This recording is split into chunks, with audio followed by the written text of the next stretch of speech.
what can you talk or what can you speak of about the deployment process and the burden that it put upon your team? Oftentimes, when you have a lot of data, you're dealing with your software teams. Can you tell us a little bit about that implementation process? No, that's a great question, Brandon. I think that leads into what Vasu was talking about in terms of the channel that we selected as well. The implementation process, and I think what was very different in implementing VOZIQ AI is that part of that change management process involved helping to aggregate a lot of data that we had that was either coming in from many places or just poor data. And I think, as we know, poor data in, poor data out in terms of reporting.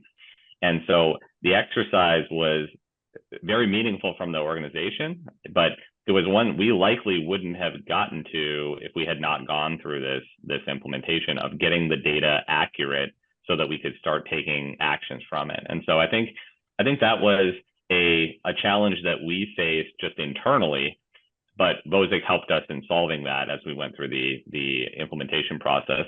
I think that the other, as Vasu was talking about the channels here, you really have to understand your customer in terms of where they're interacting with your company, because that will determine which channel is going to be the biggest bang for your buck.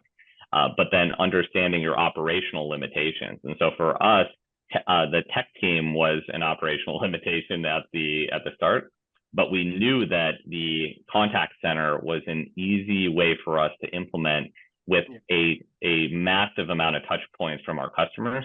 And so we went that route, but it also helped us from a learning perspective, and it helped us in gathering that additional insight. And so I think that the two challenges we face, probably not uncommon for many organizations, it's just the data disparity and the lack of good data, and then the insight to it, as well as tech resources or competing tech resources. And so the way that we overcame the tech resourcing challenge was establishing that lifetime value and really putting a strong financial use case that came with working with our finance team, but with the data from VOZIQ AI and what we could achieve in terms of renewals as well as new business. And so easy to overcome when you're working with a partner that can help you with managing that disparate data to put a proper use case together.